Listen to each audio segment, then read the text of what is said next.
A US-based Global Foundation for Democracy and Development, GFDD, is the sister foundation to the Fundación Global Democracia y Desarollo, Funglode, which is located in Dominican Republic. Both foundations were created by the former president of Dominican Republic, Dr. Leonel Fernandez. GFDD and Funglode are both no-profit organizations. GFDD is dedicated to the advancement of global collaboration and exchange between the people of the Dominican Republic and the international community. In the US, GFDD is a 501c3 organization. Both organizations are affiliated with ECOSOC, UNCTAD, UNESCO, DPI, and WSIS, and closely aligned with the United Nations agenda. Among our many projects and programs is our exceptional Fellows Program that assists people who want to do research in regard to the Dominican Republic and share their findings through international network. As an initiative and an incentive to our fellows, we support their research, publish their findings, and create panel discussions. Today, we present an interesting topic to this panel that impacts almost everyone, tax reform. Our topic was inspired by the extensive research done by fellowship professor James Mahon, while he was in the Dominican Republic during the summers of 2013 and 2014. Prior to beginning his research in 2013, Professor Mahon had applied to GFDD Fellows Program. We were extremely pleased to accept him into our program because he would provide new and practical information regarding tax reform in the Dominican Republic. Through our fellowship program, Professor Mahon did his research in coordination with GFDD Funglode and a national academic advisor.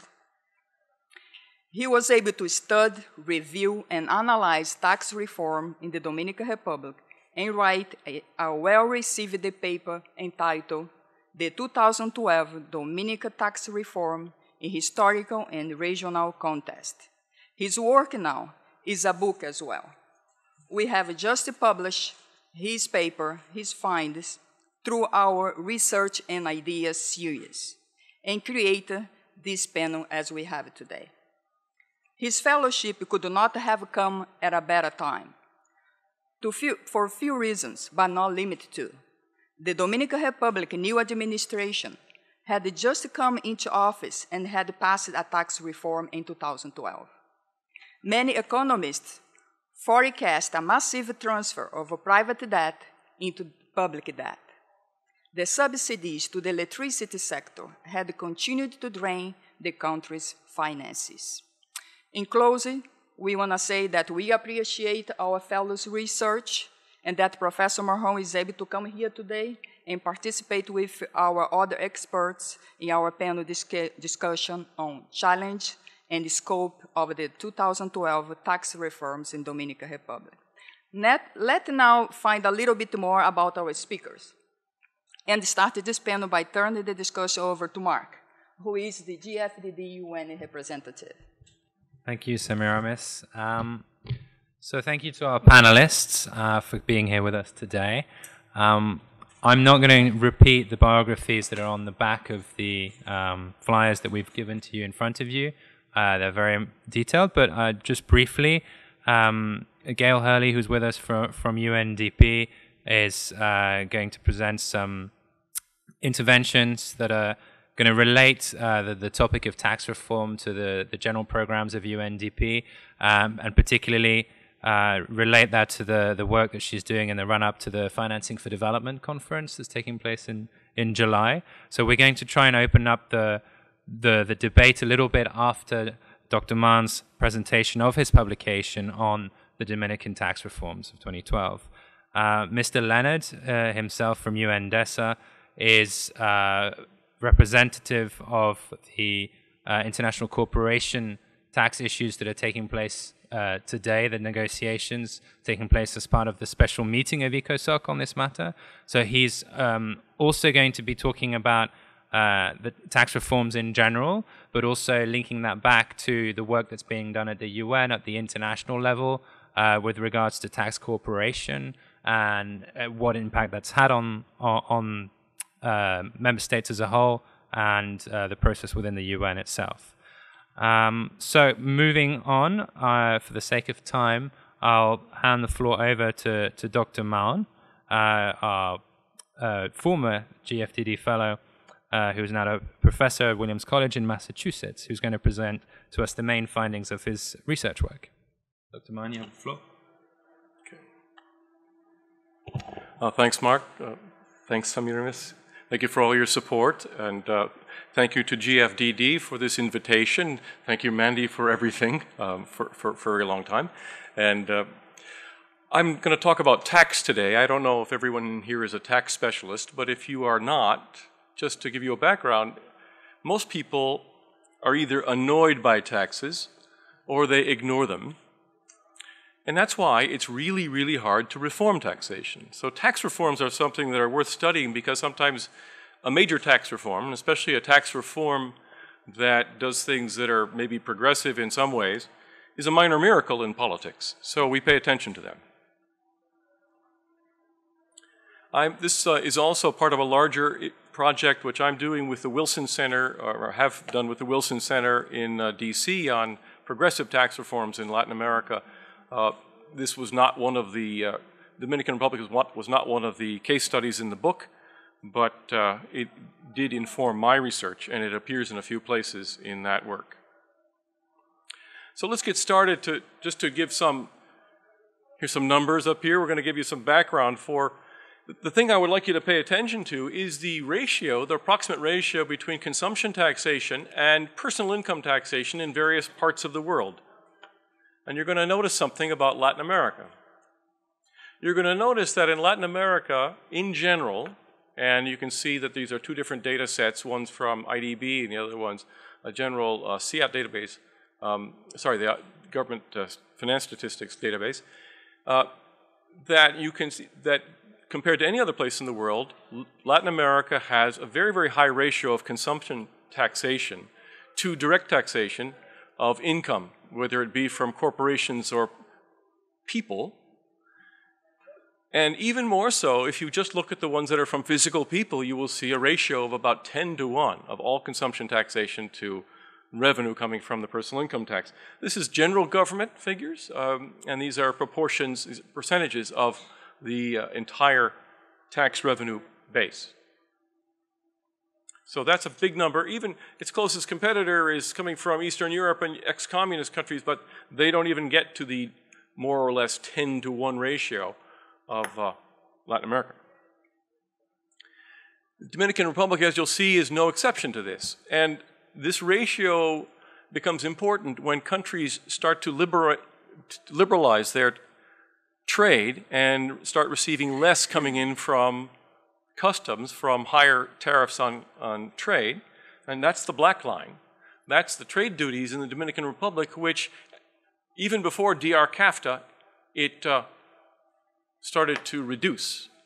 So how do you fund the budget when you're reducing that? Well, in the Dominican Republic, the two things that went up the most to fill that hole were both excises and the ITEVIS, which is a value-added tax. So basically, consumption taxes filled the gap that was created by trade liberalization in the Dominican Republic.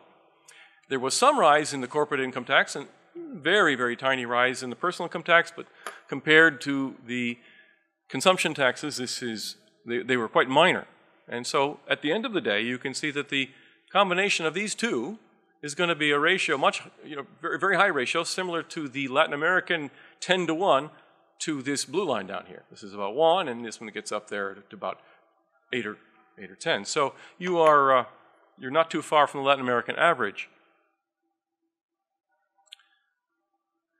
Here's another part of Latin American taxation which is quite distinctive. You look at those numbers and you can see the Dominican Republic is bottom of the list for property tax revenue as a percentage of GDP. The more important fact is off of this chart, and that is that the OECD average for this figure is about 2.1. That is, the Latin American average is already about 1/6 of what the OECD average is for property taxes. So combining these two slides, or going back to this one, and then looking at this one, what you can see is that the two taxes that in developed countries are counted on as being the most progressive, the ones that tax people according to their ability to pay more than any others, the property tax and the personal income tax, are the two taxes that are precisely the ones that are the weakest in Latin America. And within Latin America, the property tax is clearly the weakest in Dominican Republic, at least among these countries that are sampled in that slide.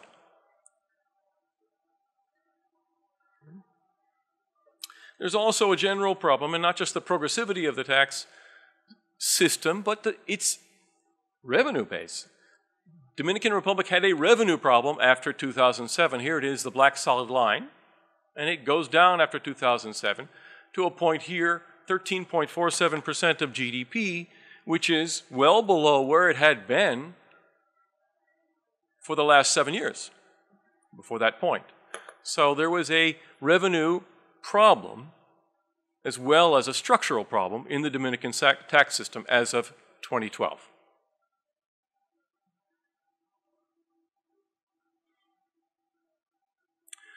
The correspondent to the revenue problem was a spending problem. And this is something that lots of people in the Dominican Republic will talk to you about, and maybe talk to you more than you want to hear about. This is a survey from the World Economic Forum from 2012. And you'll see that this is a survey of 144 countries, and it places the countries in order based on the survey responses of people who've experienced various countries in the world. And these are the people they consult.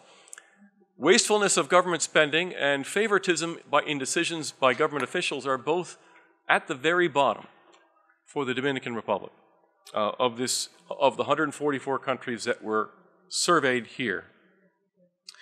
This, you might say this has nothing to do with the tax system, but it in fact has everything to do with the tax system, because when you talk to representatives of the private sector and ask them, shouldn't the government raise taxes so we could do more things? So the state can be stronger, so that we can fund education, so that we can fund infrastructure. What they will often tell you is that they don't want to pay any more in taxes because they don't see it doing any good. They think it's going into the wrong places. They think it's going to corruption and patronage. And so the bad reputation of spending presents a real barrier to the increase of real tax revenues coming into the state. So the 2012 elections brought in a new president, Danilo Medina. He didn't talk about tax reform in his assumption of power speech in August.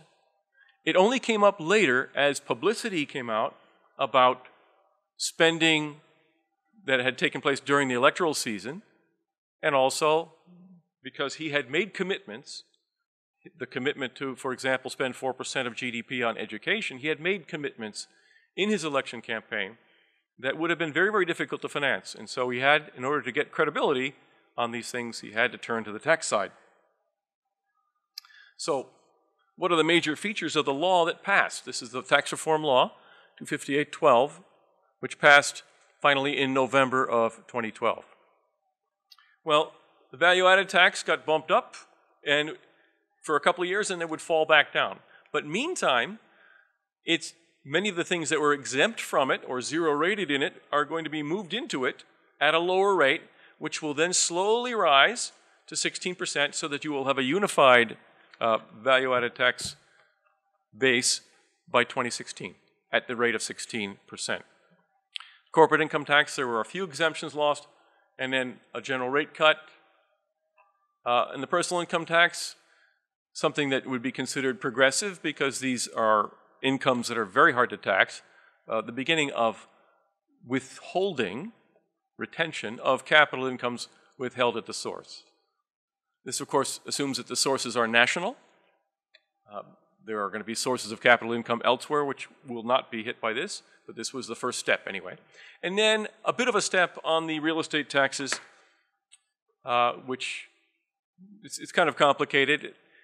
The most important point here is, though, that the country has not completed the cadastral survey, and so real estate taxes are based on estimates of taxable value based on location and size of property. So it's still a little sketchy. So when you get back to how do minor miracles like this one happen, well, I mentioned already this publicity about the investment spending that was taking place and the additional spending promises. There was also the government sat down with the IMF in October and I think wanted to come out of that with an IMF endorsement. The Dominican Republic was not under an IMF program at that time, no standby agreement or anything like that. There was no emergency of any kind like that, but the government wanted to start the term with a good report card from the IMF. Politically, the reform was extremely easy to pass. The PLD dominates both houses of Congress, especially the Senate, and although there are factions within it, this was the sort of thing that everybody had signed on to. There is another forum in which, though, that the government did not do so well at, and that's the Economic and Social Council, which, according to the 2010 Constitution and according to the National Development Strategy, which I'll talk about in a minute, the Economic and Social Council was supposed to be a place where major civil society groups got together with government representatives and hammered out a general shape for the legislation based on their input. In other words, a forum in which the government does a lot of listening before it acts and before it introduces something into Congress. And I think in part because the government wanted to go to the IMF first, it postponed its sessions with the CES.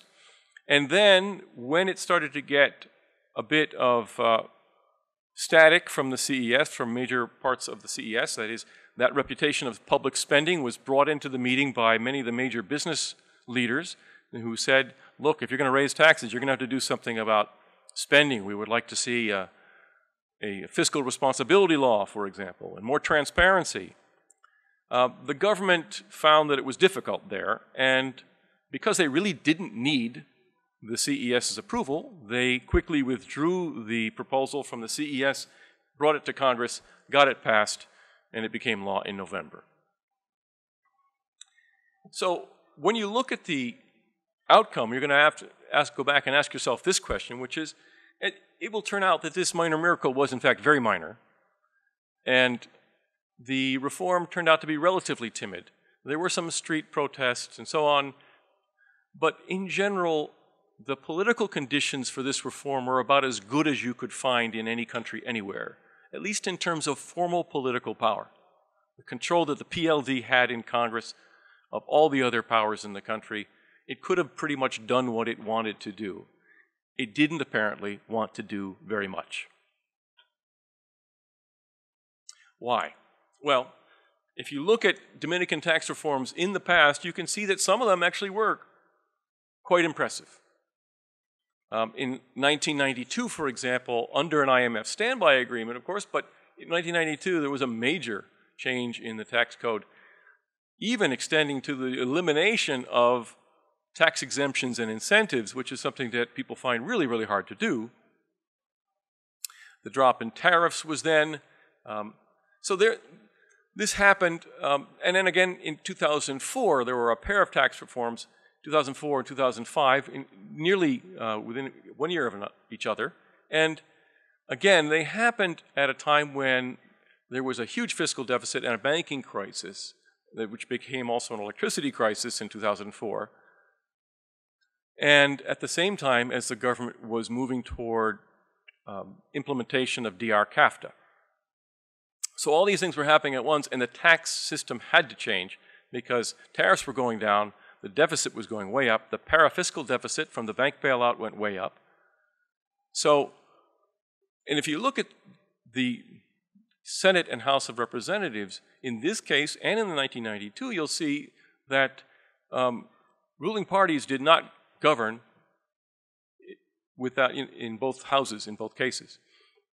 Balaguer in 1992 did not have a majority in the House of Representatives.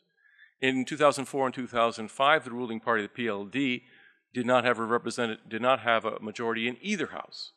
In fact, in the Senate, you can see that it was pretty well behind the 8 ball. So, interestingly, two very, very big, especially in 1992, tax reforms that really reoriented the tax system took place at a time when the formal levers of power were actually not in the hands of the government, or at least not all in the hands of the government. But because they were both under IMF standbys and they took place in very dire crisis conditions, the work got done. The reforms got done. Now compare those to 2012. 2012 deserves to be on the chart because of the changes to the value-added tax, the Attendees. But despite the favorable political conditions, it wasn't really a huge tax reform compared to some of the others, and it was not being done under an IMF standby. So it was favorable. It's usually favorable to do things at the beginning of a presidential term. In this case, it's really favorable because they had so much power in the Congress and they had power elsewhere, in the Supreme Court, and so on. But because they were not pressed to do something more, they did something relatively small. So what else do we know about this? Well, here's just a reading about how much financial emergency, you might say, the government would have been feeling. This is the interest rate differential between Dominican government bonds and equivalent US Treasuries. So it gives you a sense, when people feel like the country risk of the Dominican Republic is up, that number is going to be big. And when people feel like the country risk of securities being sold by the Dominican Republic is low, the number is going to be small. And you can see it reached its peak at the end of 2004, and it reached its trough at the end of 2007. And I think in part because of the crisis in the north, the decline in tourism flows and so on, it went up because of the fiscal problems as the revenue went down in 2008, 2009. But by the end of 2012, or already by the end of 2011 in the election season, it was really not an emergency. This was not an unsettled bond market. This was a country that, although it was thinking about tax reform, it still had a pretty good option of borrowing. So the reason you do tax reform is because it's becoming really, really hard to borrow. You're asking people really coercively to give up money. But if you have an alternative of borrowing it, and borrowing it from people in the future, you're probably going to do that if you can. And so there really wasn't a sense of emergency going on in late 2012. So, as I said, the results have been disappointing. And there are some subtleties here, so let's try to tease them out. Well, one thing that they tried to do and did successfully was the change in the value-added tax, the Attendees, is now a much larger, in 2012, this is a year when there was before the reform, this is now a much larger percentage of GDP is accounted for by this tax. But this tax, of course, the Attendees, is relatively regressive, especially now that items of popular consumption are being put under the tax starting at 8%. This year, I believe it's at 11%. They will then be up to 16% in 2016. This is so this is reflecting that you're getting more in from the Attendees. But if you look at the total, of this is tax pressure, or the tax revenue as a proportion of GDP. Remember the slide before where it was ending up in 2012 at 13.47? Okay, this is 2014 without the extraordinary revenues that are coming in from a tax amnesty and from Barrick Gold's prepayment of direct taxation. Those things brought it up to 14.5, to 14.1. But without those things, which you probably shouldn't count, that tax structure is basically at the very same spot as a whole as it was. So taxes have shifted more toward this one particular tax, the value-added tax in the Dominican Republic, the Attendees, But the overall tax structure and the overall tax pressure on the society is the same.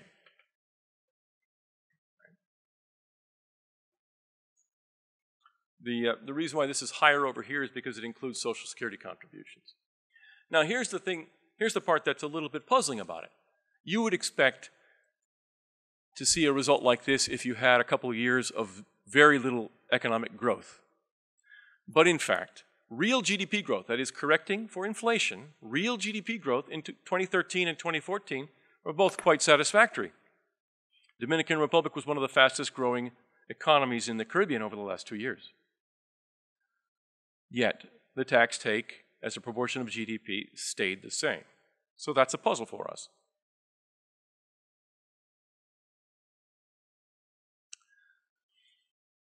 So why did this happen? Well, the first suspect for this is tax exemptions. That is what we call tax expenditures or tax loopholes that are offered usually for other reasons, reasons of maybe employment or investment, just people who are investing in particular sectors or operating in particular sectors. Many of them are the things that are still exempted from the value-added tax, those parts of the value-added tax that are still getting a rate that's lower than others. But there's an awful lot of it that comes through in the income taxes and in the taxes on hydrocarbons. For example, because of the electricity crisis that's been ongoing in the Dominican Republic, there's a big exemption for the fuel oil that is imported by electricity generating plants. So that right there knocks an awful lot out of the hydrocarbon tax, excise tax. And there are various other ones. Okay, so this is what's going on. Back in this survey here is from 2012. Back then, Dominican Republic was fourth in Latin America in the size relative to total product of its tax exemptions. By here, the estimate is that it's up to, here it's at 5.1. The estimate for 2015 is around 6.7% of the GDP. Now, these things are hard to measure, so 6.7 may not be it's an awful lot, right? If you've gone up 1.6 over this time percent, 6.7 would have put Dominican Republic at the top of the league table in 2012. It's a big number. It's a lot. We should worry about it. By the way, both of these tables from the previous slide come from Carmania Montas, who was my main interlocutor in the Dominican Republic on this project. So why does this happen? Think about it this way. If you give a bunch of tax breaks to people in order that they invest and they do hiring, you're setting it up so that your economy is going to grow faster in those places where you give the tax breaks. In fact, that's what you're trying to do. But once you give enough of them away, you can have economic growth that doesn't yield additional tax revenue. So if your economy is growing in all those places where you've given people tax relief and not growing nearly as much in the places where they're taxed normally, at the end of the day, your economy could expand really quickly, but your tax take as a proportion of the total economy could remain pretty much the same or even fall. That's what's called buoyancy, and it may be, or the income elasticity of tax revenue may be close to 1 now, and that's not where you want to be. For the Dominican Republic, the additional reforms are all laid out in the strategy, the National Development Strategy of 2012. These are not things from left field. They're actually things that people agreed on, including the private sector, who was well represented at the table when this was agreed. So, transparency and effectiveness of government spending, very important. Make the tax system progressive, emphasizing direct taxation. That is the opposite of what is currently being done in the Dominican Republic and just about everywhere else in Latin America. Eliminating distortionary tax exemptions. That hasn't been done. Raise the tax revenue level to 16% by 2015. It's not going to be close. And it doesn't look like it's going to hit 19% in 2020. So those things are there. They have been stated as principles and as objectives, aspirations maybe. That's the that's the thing that I think people should be following. And this one, which is a no-brainer in terms of administration, in terms of fusing the computer systems in order to detect fraud. Many countries that reduce their customs, reduce their tariffs over the years and liberalize trade have fused their internal tax administration with their customs administration. Argentina, for example. The Dominican Republic has yet to do that. It would be a very good step. So here are some of the issues for the near future. Well, we have an election year coming up, 2016. There's going to be, I think, a push to do public investment in social spending. You know, we don't know who the PLD is going to put as its candidate. In fact, that might be a very divisive issue in the next few months. Moderate vulnerability to rises in interest rates. We can say that right now, depending on your estimate, 50% of GDP in debt. The structure of it is pretty short term. The interest rates are not too bad, but if a lot of these interest rates would reset, this vulnerability could increase. As I mentioned, the revenue and spending targets of the National Development Strategy are being missed, and they will be missed probably by larger misses, I should say, by larger margins in the future. But without a fiscal crisis, and when the political opposition is right now, so disorganized and so unable to mount a credible campaign that says, here are the social programs we would like you to fund, and we'll run against you on this, that doesn't seem to be happening in a credible way, then the existing fiscal structure will probably not be changed much. At the Economic and Social Council, it doesn't look like the Fiscal Pact is going to get done this term. They promised to do the Education Pact first. They got that done. We'll see about the implementation. They're working on the Electricity Pact now. That has to be done first because it has so many implications for the fisc. But we're going to be well into 2016. By the time anybody's talking about a Fiscal Pact, nothing may happen. So that's it for me. Thank you very much.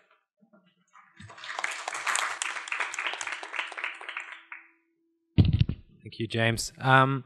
So we've been given an overview of the reforms that took place in the Dominican Republic, as well as the tax system, a history of it, and sort of potential reforms, additional reforms that could take place going forward to consolidate the efforts of 2012. Now we're going to look more at the international level with some comments from Mr. Leonard from UNDESA. If you wanted to provide some observations on the presentation as well, feel free to do so. But also, if you wanted to tie into, give the audience a little bit of information about today's summit and what's going on there and where we stand in terms of the international negotiations on taxation issues. Thank you. I'll give myself 6 minutes to talk about international taxation so as not to deprive Gail. And I'm going to take a riff on the very excellent work of Professor Mahon, which I found extremely interesting, particularly someone who's not very aware of Dominican Republic politics, but also at times even quite poetic, which I think is a great achievement in something dealing with tax. I said some of his comments are read so well that I'll pay him the great compliment of stealing them with attribution, of course.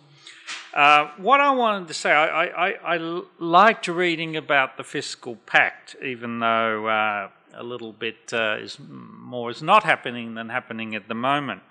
But I thought in reading it, internationally, are we moving more towards the idea of a fiscal pact or more away from the idea of a fiscal pact globally? Are we moving more towards just increasing countries' incomes, because that's the basis for a lot of the international tax reforms at the moment, G20 and OECD in particular? Or are we moving towards ideas of more progressive tax policies?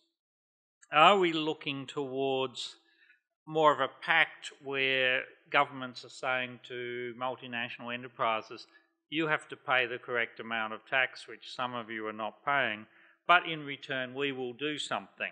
And it's not so obvious that the second part is happening.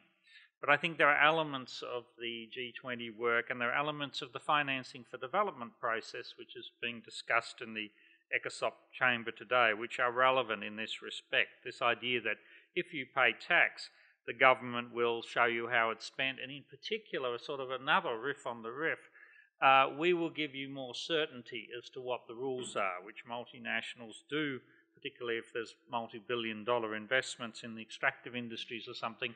They do want some degree of certainty, and that's important for the investment climate, which again is part of the financing for development recognition.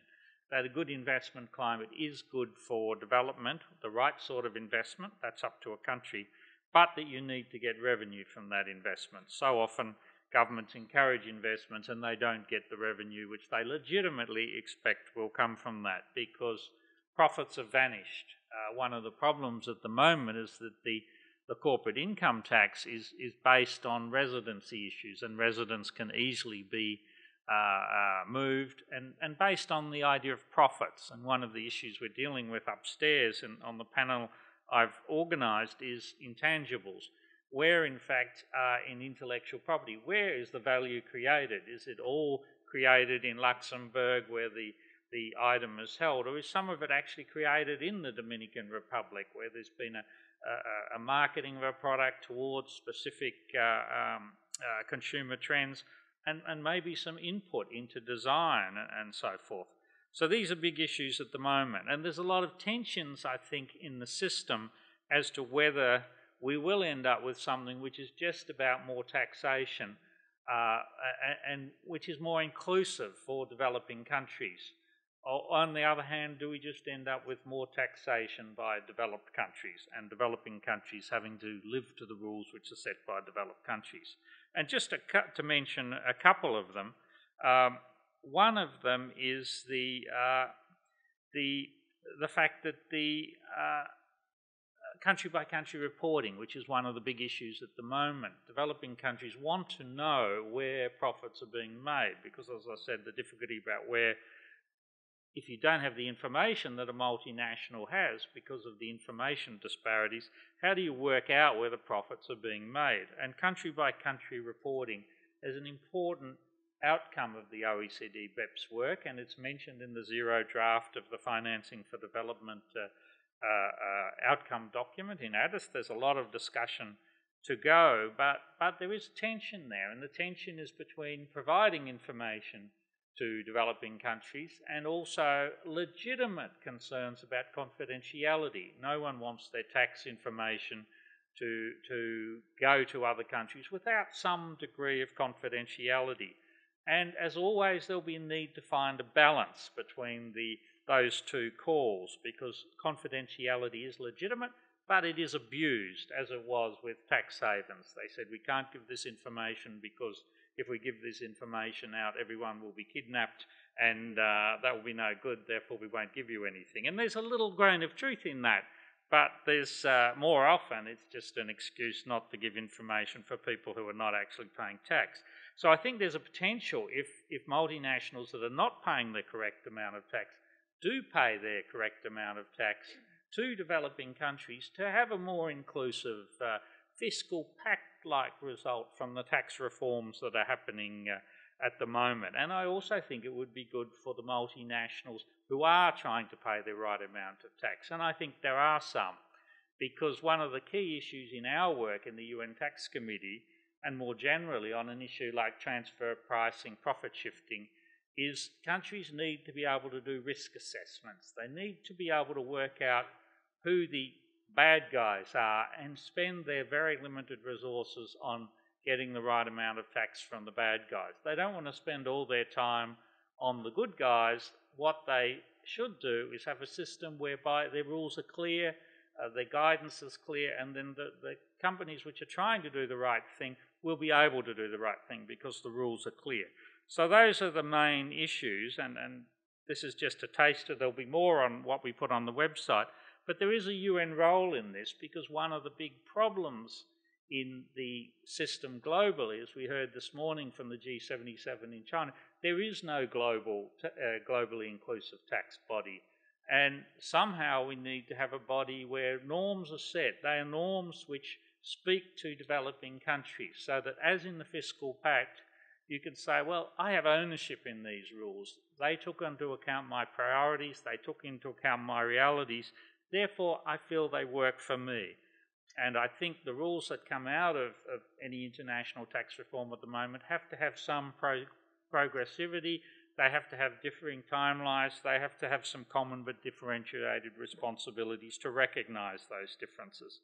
I think this is an opportunity where we can actually learn from country experiences of taking advantage of a moment at the moment that governments need revenue, but also multinationals need certainty and governments need some degree of investment. And I think all those forces through an avenue such as the Financing for Development process and hopefully through the OECD G20 BEPS work sufficiently take into account the developing country interests and end up something that is approximating a fiscal pact between developed and developing countries, and which will finally include some degree of the governance side. Sometimes too much emphasis is put by developed countries on the governance by developing countries. You have to also balance that with some degree of sovereignty.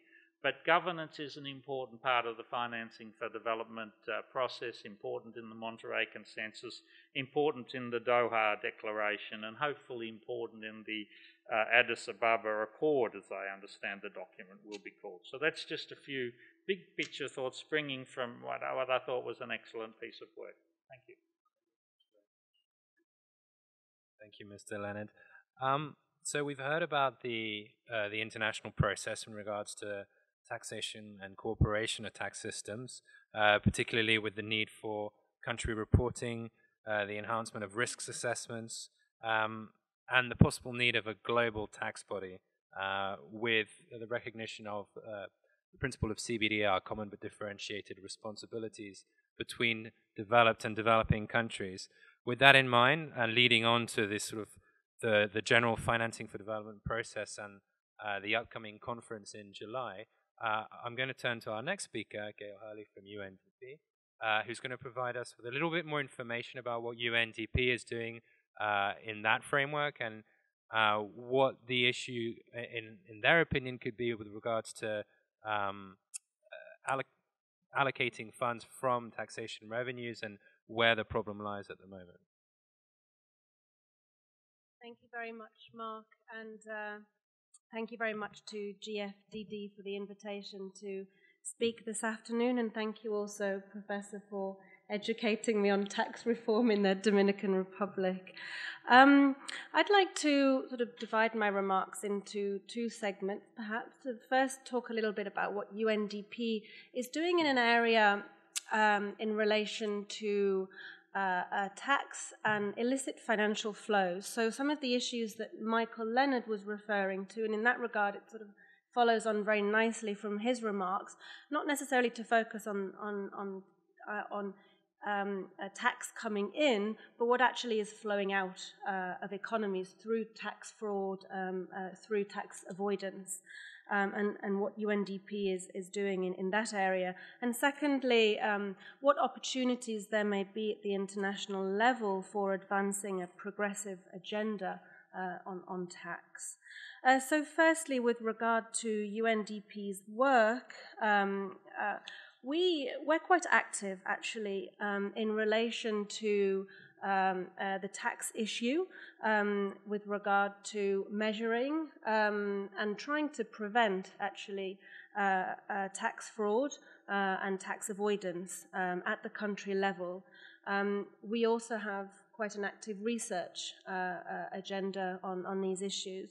So, for instance, in 2011, we partnered with Global Financial Integrity, an international non-profit organization, to actually explore the magnitude of tax fraud and tax avoidance from the least developed countries, the LDCs, and also the fragile states, to explore what is the magnitude of the problem and what are the main drivers of the problem from that country group. And the results actually are quite telling and extraordinary. We found that illicit financial flows through avenues such as trade misinvoicing, transfer pricing, and so on, averaged about 4.6% of GDP across the LDCs as a whole, although there were wide variations between those countries. In some countries it was considerably higher, specifically those that are heavily dependent on natural resources, such as oil for their revenues. In others it was lower. And we also saw that in volume terms, outflows via tax fraud, tax avoidance, were roughly equivalent to the amounts received in ODA by the least developed countries. So sort of there was a netting out there, which I think is quite telling. And in all cases, we found that trade misinvoicing was a significant component, was a significant problem. We've also been working in 4 countries in sub-Saharan Africa, specifically Côte d'Ivoire, Guinea, Sierra Leone, and Tanzania, to try to build capacities at the local level to carry out this kind of analysis and research, and to build awareness at the country level as to how large the problem is, what are the main sources and drivers behind the problem, and to really try to build a critical mass of practitioners, of civil society organizations at the national level that can actually speak out authoritatively on this issue. We have some summaries of those studies available online if anyone is interested in looking more about, interested in that work. The final area I wanted to touch on, and perhaps this is the most important one, is the extractive industries. We have a large program at the country level in the area of extractive industries. We're working with governments, with the private sector, with civil society organizations to try to minimize the risks associated with building oil, gas, and mining economies, and to try to optimize the benefits for them, because what we see is that outflows of resources can be most prevalent within those economies that are heavily dependent on the extractive industries. What we've seen for the past 10 years is the price of hydrocarbons, metals, and minerals have been on the rise, and this has been a bit of a boon for many of those countries that are dependent on commodities. But what we also see now is that the recent fall in those commodity prices is threatening the availability of funds for development. And we've also found that in many cases governments don't capture as large a share of the resource rents as they possibly could from these kinds of industries. For instance, work that we've carried out in Sierra Leone, we estimate that mining tax exemptions have cost the government around $598 million, equivalent to about 58% of total domestic revenues collected, or 140% of international aid receipts. So that's quite a lot. And in Zambia, stronger safeguards against tax evasion could have raised copper revenues, additional copper revenues as large as 3.7% of GDP. So these are not small sums. This is not a small problem, especially for the least developed countries. I mean, this issue was raised, I think, by both of our previous speakers, that governments are often fearful of scaring away private investors, but that conversely can lead to a race to the bottom. A situation in which resource-rich countries harmfully compete to offer the most generous terms and conditions. And this was raised, I think, in relation to the Dominican Republic, but then you have a no-win situation taking place.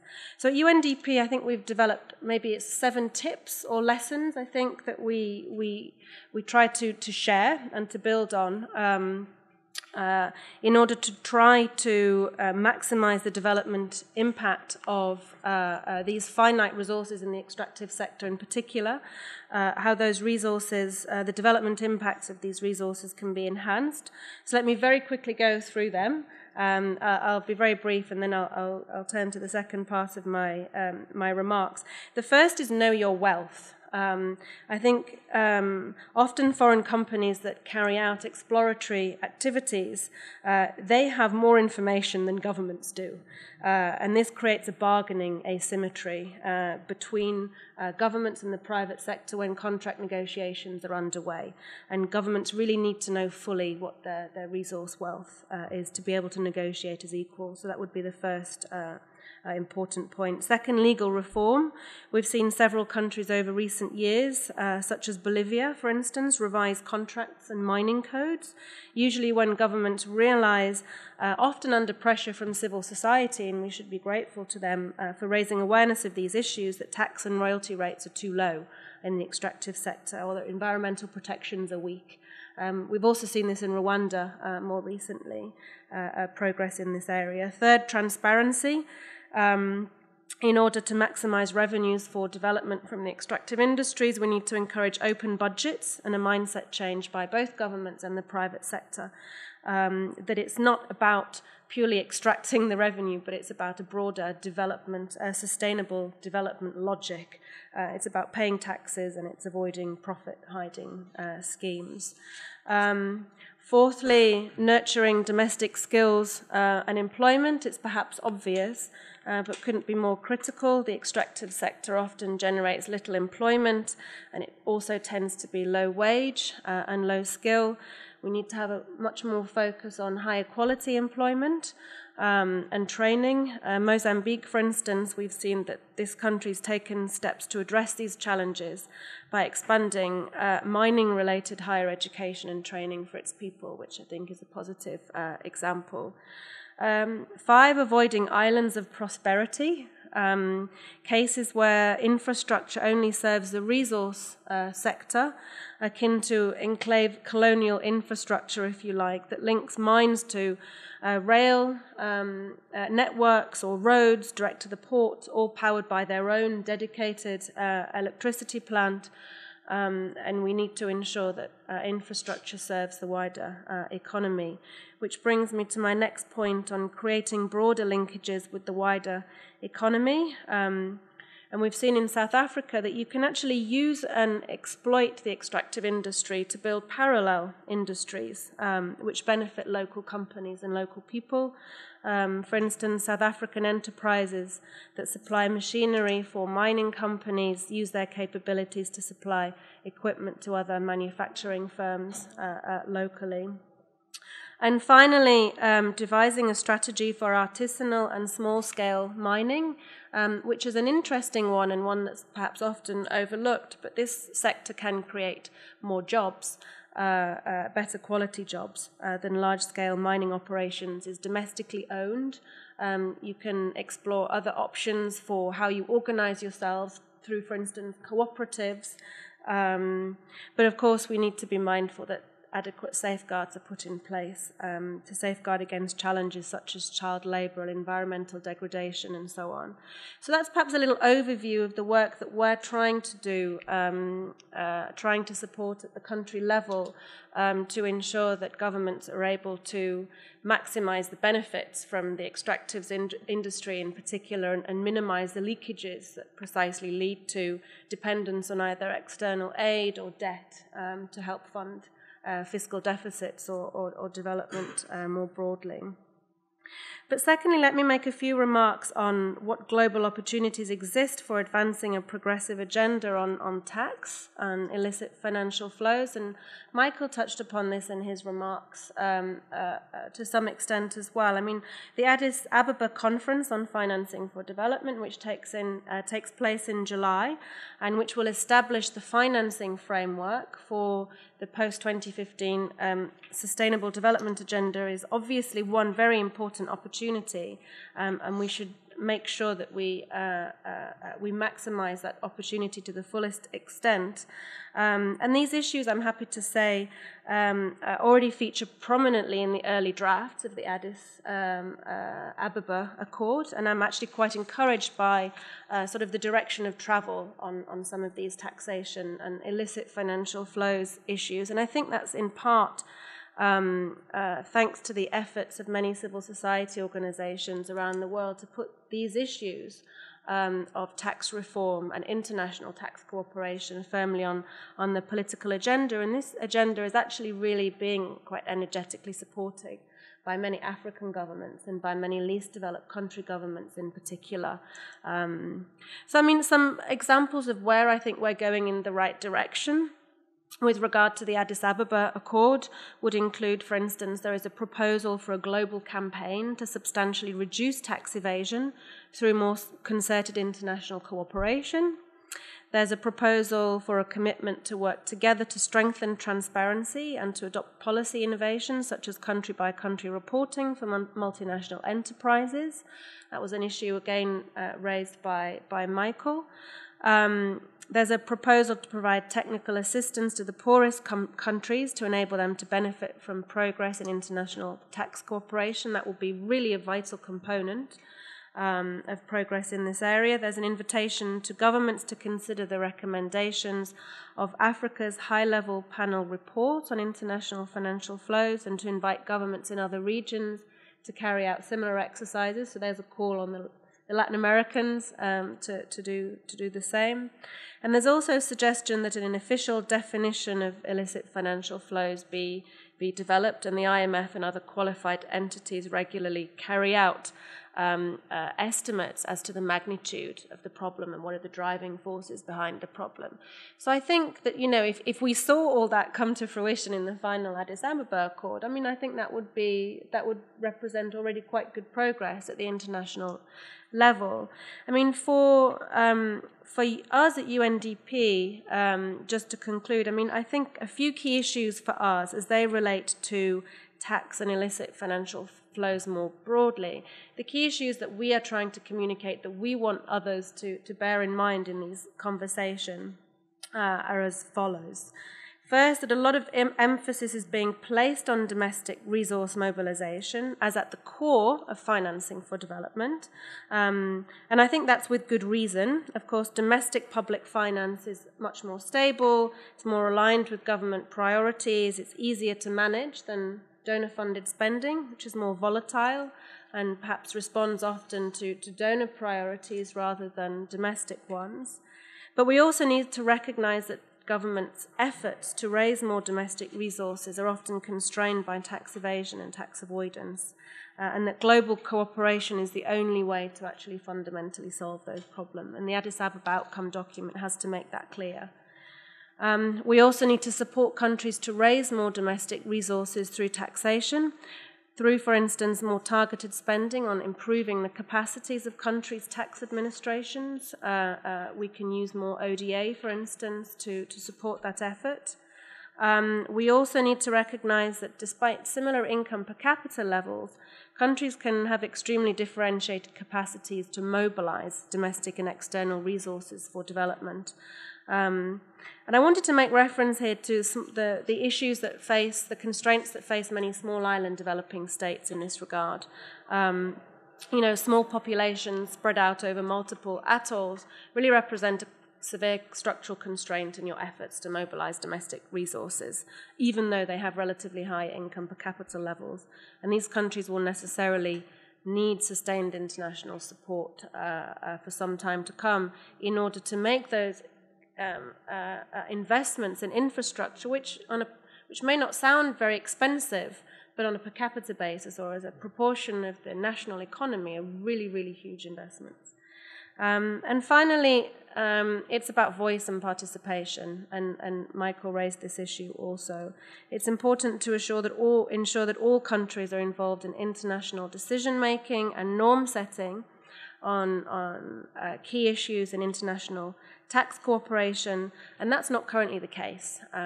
These discussions are being held predominantly within the G20 and the OECD, and I think Addis Ababa could make an important contribution to actually say, well, we need to bring everyone on board in a more inclusive way, and that will actually improve the way in which we approach international tax cooperation moving forward.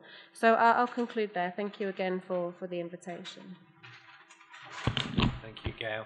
I think that was very informative, and it sort of built very well upon what Mr. Leonard told us about the need for an international framework that builds upon the efforts that are currently being put across at the national level, and also enhancing those needs for transparency, for reporting, and the tips that UNDP have put forward very much tie into that and go even beyond that, asking for local development, local empowerment of economies, and making sure that it's also a transparent system.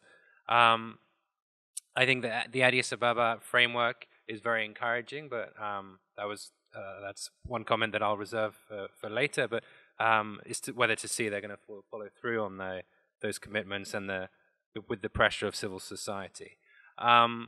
At this stage, I'm just going to hand it over to the audience to see if there are any questions for our speakers about either the Dominican reforms that took place as put forward in Dr. Mahon's publication, or just generally about the international framework and the work of ECOSOC on tax issues and tax cooperation. I'll open the floor. So if you want to speak, just click on the button in front of you. The light will turn green and then red, and when it's red, it means you can talk.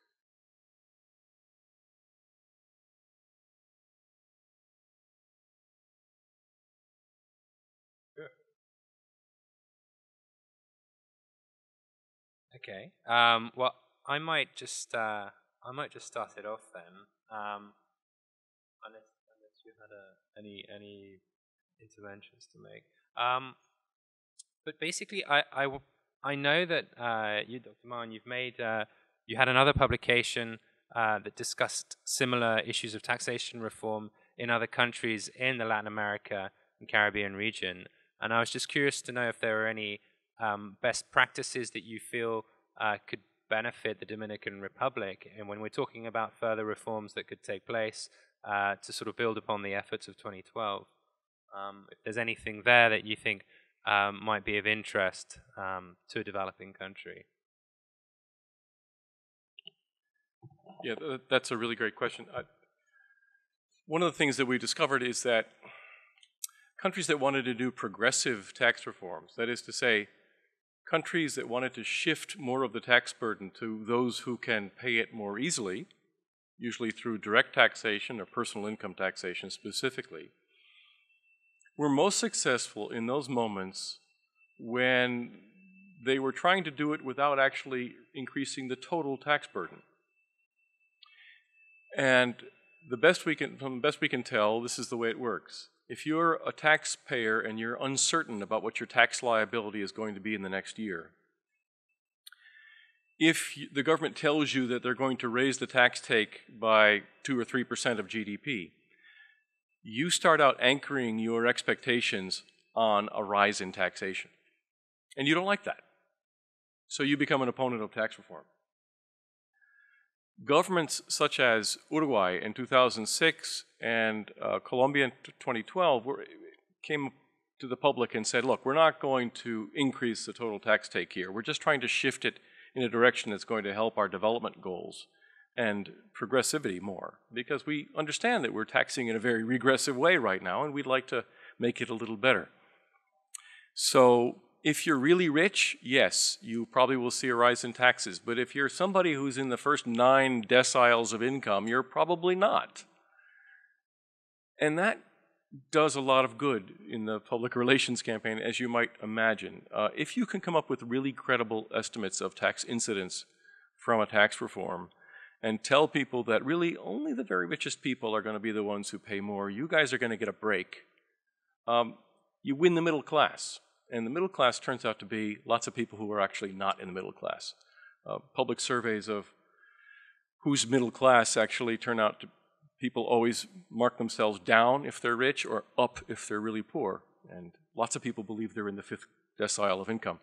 So that, if you do that, what I just described, it takes away the possibility for the business organizations to go out to the public and say, look, the middle class is going to get hit by this tax reform. Because you've plainly shown that it won't get hit. So that's one thing that is good. In Chile in 2014, they did both. I mean, the reform that took place late in 2014 was one that was more progressive, moved the tax system in a more progressive direction, and increased the tax take. that happened because there were big public demonstrations. The fact that the people who were going to be taxed more, that is, people with higher incomes and corporations, feared something worse because they had seen something in the streets that they did not like, and they wanted the government to get control of the situation. And they came to the agreement that the only way to get control of the situation in Chile was to do the tax reform pretty much as it was being asked for from the streets, which is let's bring up taxes, let's tax people who have more wealth and corporations more, and let's put it all into education so that more people can attend university without having to pay through the nose. So that was a different case. And I think this is something like what Gail has been saying, that where you have civil society groups that are protesting and pushing, it makes an awful lot more possible for the reformers inside a government. Because they can say, look, why don't you go along with me here? Because the people out in the streets actually want to take this a lot further. So it's what political scientists call it the Overton window. If a bunch of things are being discussed and that window moves in one direction or another, if you're standing in the middle of the range of the things that are considered to be plausible alternatives, if that thing has shifted to the left, suddenly a lot of reforms are possible that weren't possible otherwise. So those are the two things we learned, and the Dominican Republic, looking forward, has to get more revenue if it's going to satisfy a lot of the demands of it that it placed on itself through the National Development Strategy. And that's going to mean that a lot of people are going to say, no, I don't like this idea. Right? They will resist tax reform because they will be virtually certain that or at least they'll feel virtually certain that they're going to get an increase in taxes. Thanks very much. So, the impression I'm getting, particularly with regards to effective tax reform, is to regain people's trust in the tax system itself. And that's sort of more at the national level when we talk about tax reforms. But at the international level, particularly in the run-up to Addis Ababa, Gail, you were mentioning about getting, the pressure of civil society on board to sort of get the right amount of impetus going with negotiations. Is there anything else, any other magic ingredient that we need to get an agreement in place and to get the right framework at the international level that's missing today? Oh, the secret. If only we had the secret, goodness me. I think we have seen incredible progress on the international tax agenda over the last 5 years. And I think that's in part because of the excellent efforts of many civil society organizations, researchers, academics around the world to raise the profile of this issue and be a strong and credible voice, and to say, tax avoidance, tax evasion, these are fundamental problems and they're just not fair. But I also think the other window of opportunity, or I don't know if you can call it the straw that broke the camel's back, or the other major development which has really catapulted this issue forward was the financial crisis, the global financial crisis, because, until then, the global economy, and in particular many developed and emerging economies, it was boom time. Revenues were fairly buoyant, and then, of course, it all came crashing down, and, developed countries, many saw their debts grow and their incomes shrink, and then suddenly, they were forced to implement austerity policies, and people didn't like it. People don't like it. And so, of course, and then this increased the noise around tax evasion and tax avoidance in developed countries as well as developing economies. And the developed world realized, actually, this is a problem that affects us too, and we have to start doing something about it. So I think that's really what gave the other impetus for taking forward this agenda at the international level. So now we have to try and capitalize on that and try and make sure that the language in the Addis Ababa outcome document is as strong as it can be. And certainly civil society organizations are doing their part, and we're trying to do our part as well. And so, I'm encouraged by the progress we've made on this issue. I think for us, the fundamental issue, and I raised this in my comments, is that while we appreciate and value the efforts of the G20 and the OECD to advance the issue of base erosion and profit shifting of multinational corporations, they've done a lot of good work in that area. It's not a substitute for having all developing countries, all countries actually participate more equally in those efforts. And I think that has to be, the bottom line, really. So. Thank you very much. So we do have we have a few questions actually. I'll start with the lady in the back, and then we'll work our way forward.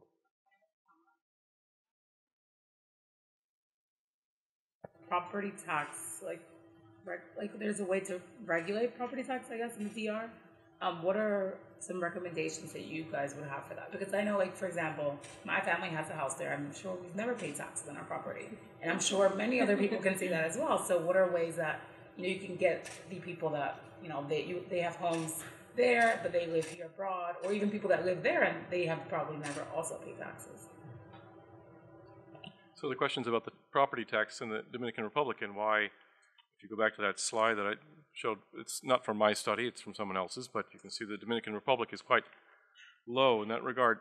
The property tax in OECD countries is typically administered by local governments, and Latin America, practically across the entire region, has relatively weak local governments. And so somebody at the local level considers the property tax, I think, to be something like a benefit tax, which is to say, you tax me for services that are going to increase the value of my property, so I don't see it as a problem, right? Because the Dominican Republic government is so centralized, the people who collect the IPI, that's the national government, and I think people resist because, well, obviously, if you had no government, your property wouldn't be worth much, but there's less of this close connection between what property tax pays for and those kinds of things that enhance the value of a property. So you have that in the minds of taxpayers, but you also have a real lack of institutions and capacity. First of all, you don't have strong local governments, so you don't have people who are trained at the local level to assess taxation. The National Cadastral Survey has been waiting 100 years to finish. It got another boost, I think, in 2004, but it is very far from being done.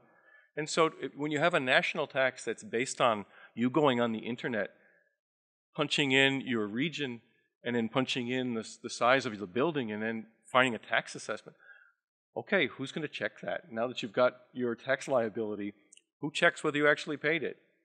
Is there a tax assessor, or is there somebody who goes around and says, has this building paid tax? No. So right now, that part's only now starting to be created. So that's one of the really big holes in terms of the institutions supporting property taxes in the Dominican Republic, but it's not alone. And there are a lot of places in the world where local governments are relatively weak. Historically, I think they were kept deliberately weak in some places. But anyway, they're quite weak, and so they're not able to go and tell a big property owner, the people who, say, own the most of the property in that particular district, hey, okay, now you've got to pay me, I don't know, $100,000 every year. That takes actually some muscle to do. You actually have to have some power behind you. And in many communities, the power in that local community is that person, the taxpayer, or at least the would-be taxpayer, not the authorities. And I think we had a question from the gentleman in the grey suit. So I guess my question is more for Gail, but kind of based on Dr. Mahon's comments, that he did mention the index that showed that the Dominican Republic is kind of at the bottom of the list in terms of corruption and misappropriation of funds. And I was just wondering if that falls under the illicit financial flows that you were talking about, and if that's something that will be addressed in Addis Ababa, or if that is kind of a separate issue from tax evasion.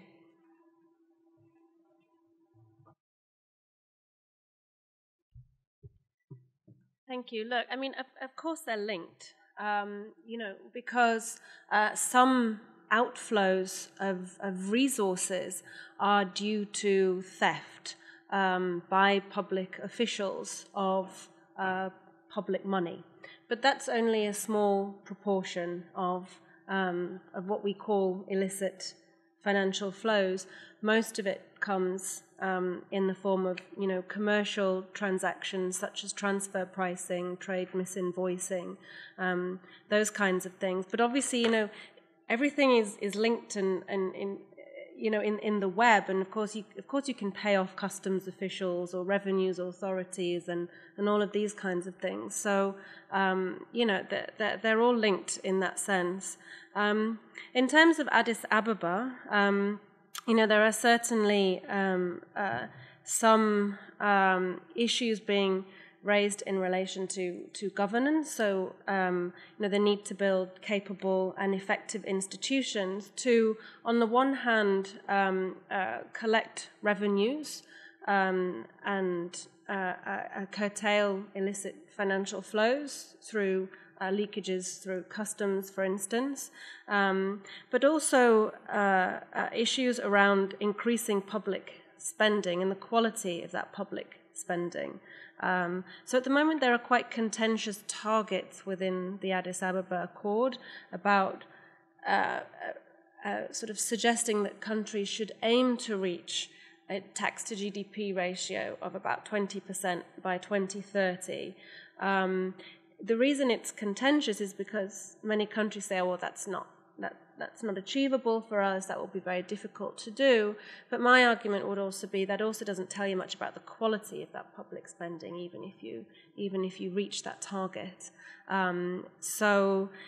These issues are all in there in the draft Addis Ababa Accord, which is available online if anyone wants to look and suggest ways in which it can be improved. And we've also suggested ways that it can be improved at UNDP, and we're happy to share our comments with those who might be interested in ways in which that text can be strengthened on these issues. Yeah, I'd also like to mention the one thing that I pointed out. As Gail said, that when you start to investigate some of these illicit financial flows, you find that trade misinvoicing is a really big source of them.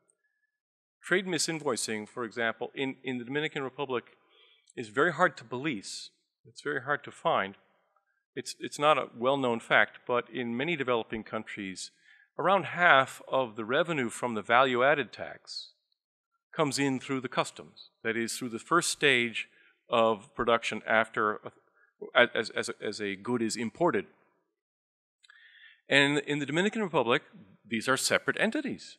So that the first stage, where it's coming from, is from the aduana, from the DGA, and it's very hard for the people at the next stage, who are in the DGII, to check the invoices from DGAA.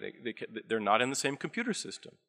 So the continuation of two separate entities with two separate computer systems makes it very hard to do the things that our computers are capable of, which are doing massive checks on invoices across the board between the moment of import and also for exports.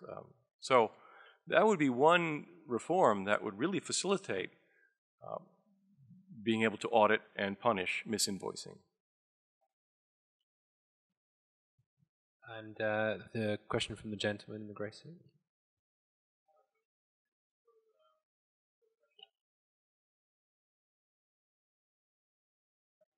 Both in the government and in, let's say, the families that have the big economic powers, is that you have a massive monopoly of power, you have massive amount of discretion and zero accountability. And that's the prescription for corruption. So when you say, yes, we need more money to do the things we want to do, and you add to that, you don't have a strong civil society. You don't have people to say, let's push for expenditure reviews instead of tax reforms. In this sort of scenario, what do you do? Because even when you look at your presentation, one of the things that's highlighted was the massive gap that was left for the runoff to the election. To this day, not one person has given a justification where all that money went. or I mean, there's been no tracking. Nobody has been. The justice is corrupt. It's compromised the Chamber of Deputies and Senate. So, in a scenario like this, where would you start to try to make some sort of meaningful reform, in your opinion? Yes, my name is Francisco Lazar. I work for the World Bank. But yes, yes. So everything you said is true, and well, I think you start with politics. I think if there were an opposing party that were in better shape than the PRD is right now, you would have probably constant calls for somebody to be called to account. That's the problem. So this monopoly of power has become more entrenched, and it's difficult because there are too many people in power for whom its continuity is a matter of bread and butter. And so, yes, this would be, and civil society is relatively weak. The appearance of civil society at the Economic and Social Council is probably its strongest, currently its strongest forum for intervention, and the government is perfectly free to ignore the recommendations of the Economic and Social Council, despite the fact that it is a very impressive lineup of civil society powers in the Dominican Republic. So I would say that it starts with politics, and but it also, I think, can be aided by international scrutiny, because that is, the government does care. The PLD government that's in power now does care about its international reputation, so that could be part of the solution.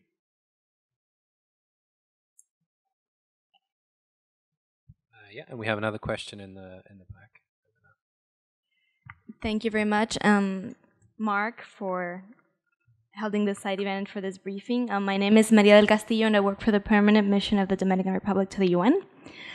This being a side event, I'm speaking in my personal capacity.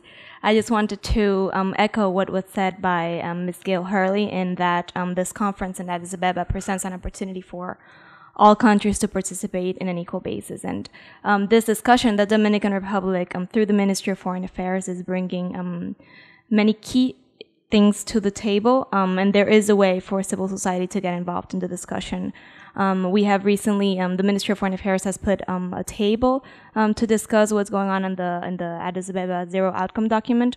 For those who follow the discussions a little bit more closely, will know that perhaps there's a revised text, but we have contributed to the Zero Outcome document. And it's very important that we get involved from the beginning, because this international scrutiny that Dr. Mason just mentioned will indeed impact us directly, from the 20% that you mentioned to, there's another paragraph in the document asking for a 10% increase, aiming to look for the 10% increase in social services. So how are we going to do this if we don't have the necessary increase in revenues through the appropriate tax reforms? So just a small comment, and to thank you as well for this very timely presentation. Thank you very much. Okay, thank you very much.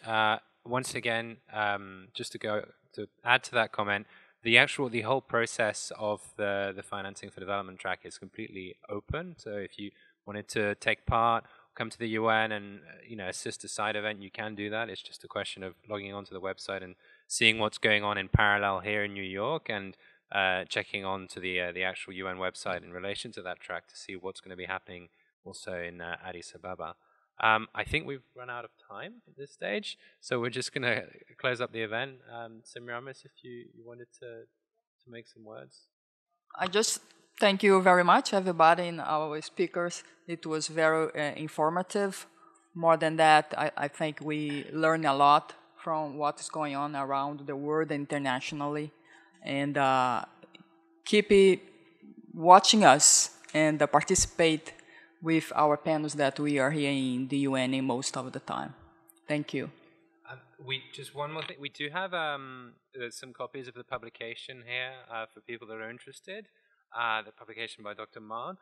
We also have more information about it that will be going up on the Foundation's website if you're interested to learn more about his work and the work that the Foundation has done. Thank you very much.